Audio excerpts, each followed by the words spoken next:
Okay, hello there. Yep, you've guessed it. NickDutch here yet again. Just wanted to quickly pop on the camera and tell you what I got planned. Sorry, forgive me. I'm overtired.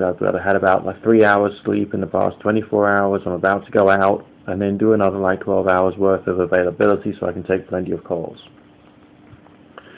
What I'm going to be doing during the 12 days of Christmas at various points is to have some special offers on readings that I'll be doing via YouTube. That's right, using the tarot to try and answer any of your questions. And I'm also going to have a very cheap solution going through YouTube, so that I know it costs like about somewhere between $2 and $5 per, just a little reading.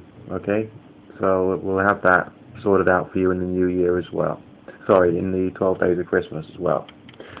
I'm not going to go on about the fact that the 12 days of Christmas is somehow connected to both the festivals of Saturnalia and the Kalends, because I'm sure you guys know about that already. What else?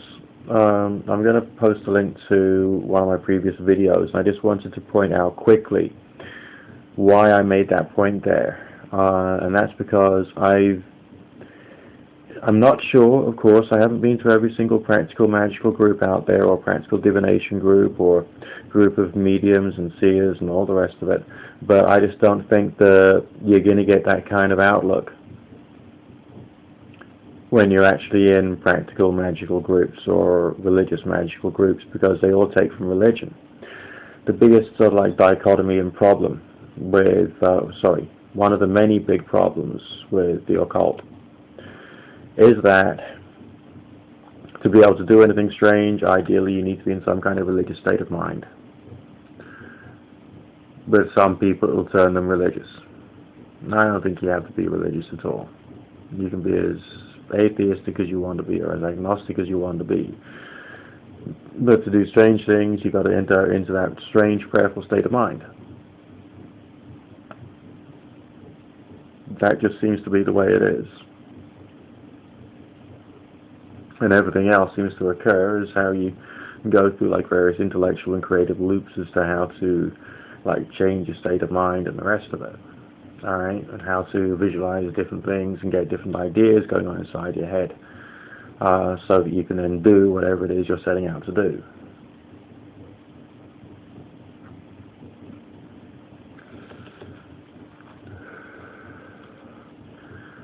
Now,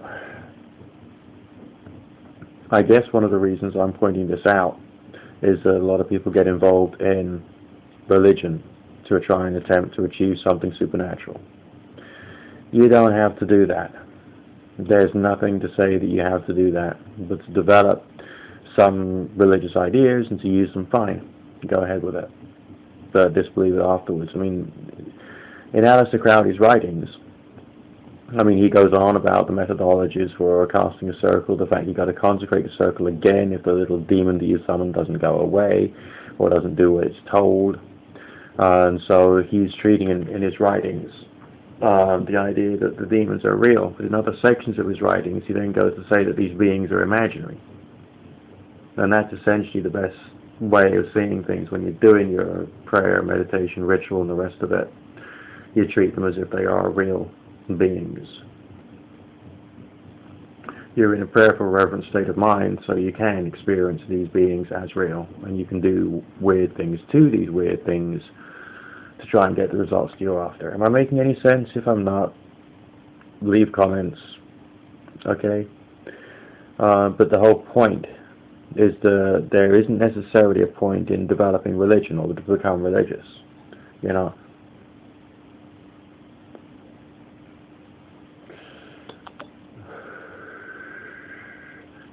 And just because you can, I've had in prayer and meditation and the rest of it a very real sense of the presence of God in a very big way.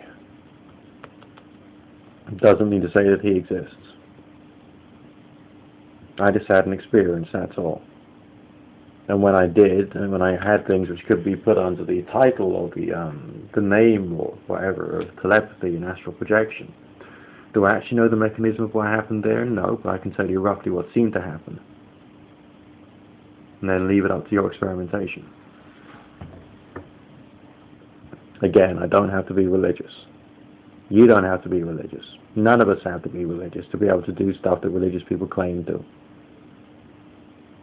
That, you know, where's the difficulty in that, okay?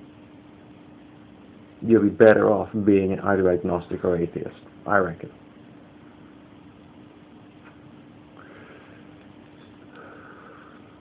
Because the moment you get religious, you can be in a position of being restricted by the beliefs you develop. You can be in a position, the theological beliefs that you developed. You can be restricted in terms of what you feel your higher power allows or doesn't allow.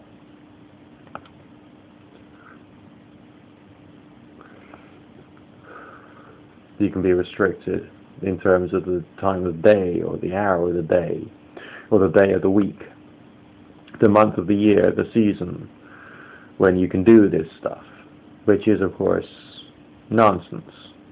It's only religion that says you have to do it this, that, and the other way. Alright? Nothing is clear cut.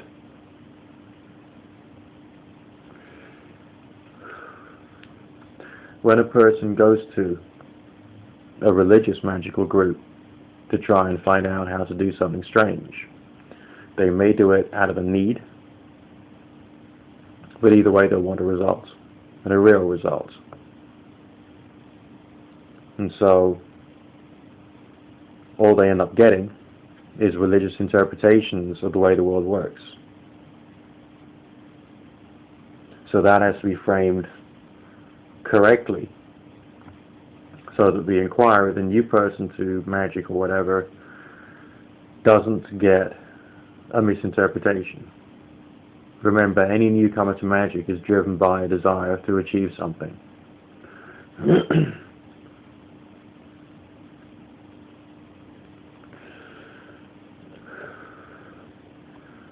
And to give them anything else, apart from a rational, reasoned, scientific interpretation,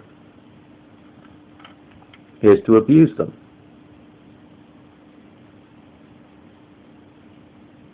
You know, you can't do that. It's just plain wrong.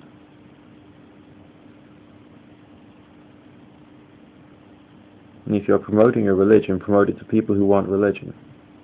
If you're promoting magic, don't dress your religion up as magic.